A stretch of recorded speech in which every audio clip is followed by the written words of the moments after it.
this is Priya Jaiswal. Welcome to my channel Life Achiever. So today we will discuss about the cellular mediated immune system and antibody mediated immune system. So guys, let's get started. तो आज हम लोग पढ़ेंगे lymphocytes के बारे में। तो lymphocytes दो तरह के होते हैं, पहला होता है टी लिम्फोसाइट्स, दूसरा होता है बी लिम्फोसाइट्स। और इन्हीं दोनों लिम्फोसाइट्स के बेस पे हमारा जो एक्टिव इम्यून सिस्टम होता है ये दो तरह का होता है। पहला होता है CMIS cell mediated immune system और दूसरा होता है AMIS antibody mediated immune system. Cell mediated immune system को सेलुलर इम्यूनिटी भी बोलते हैं, जो कि टी सेल्स पे बेस्ड होता है। और जो AMIS होता है इसको हम लोग ह्यूमरल इम्यूनिटी बोलते हैं, जो कि बी सेल्स पे बेस्ड होता है। हम लोग बात करेंगे CMIS के बारे में।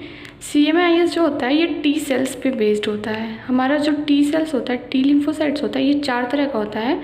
पहला होता है हेल्पर टी सेल्स, दूसरा होता है किलर टी सेल्स जिसको साइटोटॉक्सिक टी सेल्स भी बोलते हैं, तीसरा होता है सप्रेसर टी सेल्स और चौथा होता है मेमोरी टी सेल्स। हमारे बॉडी में जैसे ही कोई पैथोजन एंटर करता है तो हमारा जो मैक्रोफेज होता है ये सबसे पहले जाके उनसे इंटरैक्ट करता है। और ये क्या करता है, साइटोकाइंस, इंटरल्यूकिन्स या मोनोकाइंस ये रिलीज़ करता है, जिसकी वजह से हमारा जो टी हेल्पर सेल होता है वो एक्टिवेट हो जाता है।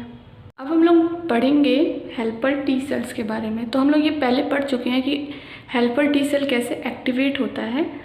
तो जब हमारा मैक्रोफेज आता है ये साइटोकाइंस होते हैं, इन सबको रिलीज़ करता है, तो हमारा हेल्पर टी सेल्स क्या होता है कि एक्टिवेट हो जाता है। अब ये जो एक्टिवेटेड हेल्पर टी सेल्स होता है ये क्या करता है, किलर टी सेल्स और बी सेल्स को स्टिमुलेट कर देता है।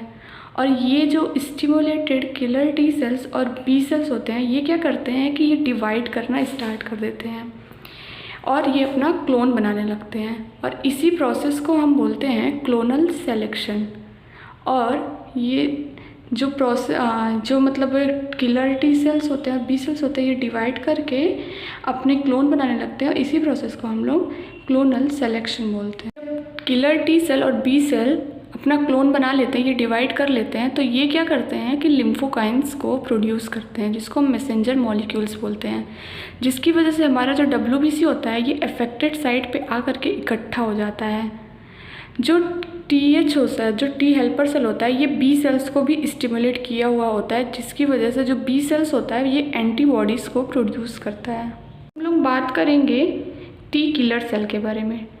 टी किलर सेल क्या करता है, ये इन्फेक्टेड सेल को डिस्ट्रॉय कर देता है, मतलब उस इन्फेक्टेड सेल को हम लोग टारगेट सेल भी बोलते हैं।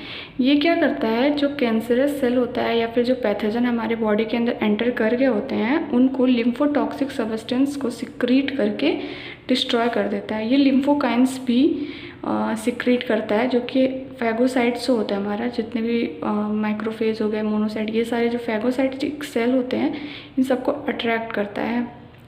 और ये रिस्पॉन्सिबल होता है सेल मेडिएटेड इम्यूनिटी के लिए। हमारा जो किलर टी सेल होता है ये रिस्पॉन्सिबल होता है हमारे सेल मेडिएटेड इम्यूनिटी के लिए।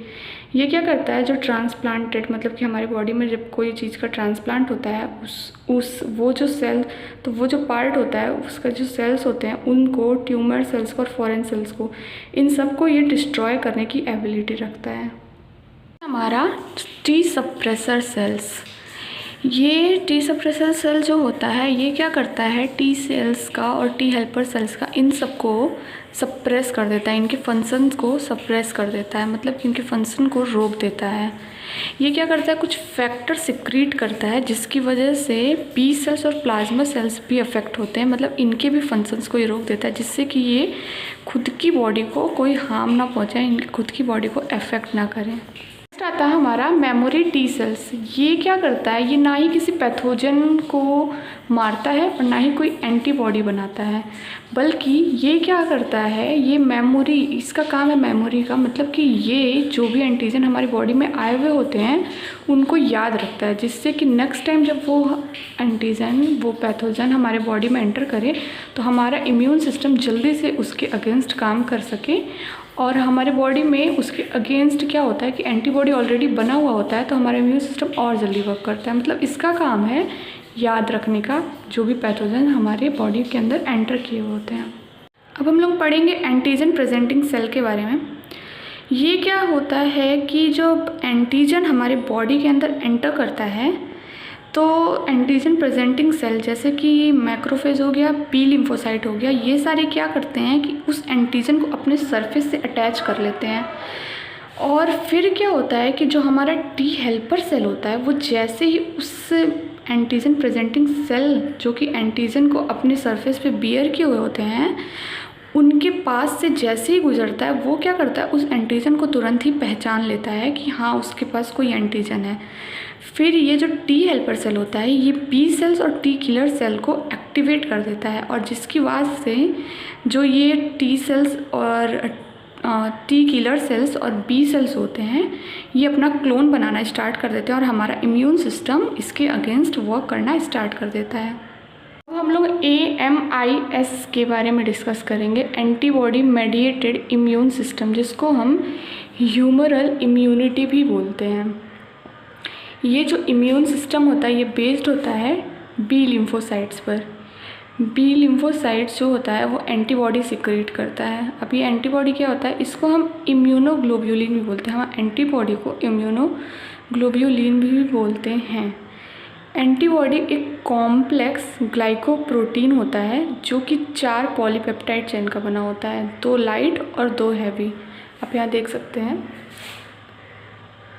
ये 4 पॉलीपेप्टाइड चेन का बना हुआ है, 2 लाइट और 2 हैवी चेन। और ये जो 2 लाइट और 2 हैवी चेन होते हैं ये एक दूसरे से वाई शेप में जुड़े हुए होते हैं डाइसल्फाइड बॉन्ड के थ्रू। यहाँ आप देख सकते हैं डाइसल्फाइड बॉन्ड को, इसके थ्रू ये वाई शेप में जुड़े हुए होते हैं एक दूसरे से। ये क्या करता है, इसके जो दोनों टिप्स होते हैं, यहाँ टिप्स पे आप देखिए, ये एंटीजन बाइंडिंग साइट होता है। यहाँ पे जो टिप्स है दोनों इसके, ये यहाँ पे आ करके एंटीजन जो होता है एंटीबॉडी से अटैच होता है और क्या बनाता है, एंटीजन एंटीबॉडी कॉम्प्लेक्स। मतलब कि ये जो एंटीबॉडी का टिप्स होता है यहाँ पे एंटीजन आ करके बाइंड होता है और ये बनाता है antigen antibody complex. Thank you guys. अब हम लोग नेक्स्ट वीडियो में बात करेंगे एंटीबॉडी के फंक्शंस के बारे में, बाकी सारी डिटेल्स के बारे में। So guys, please keep watching and please like, share and subscribe my channel and press the bell icon to get the next video notification. Thank you guys.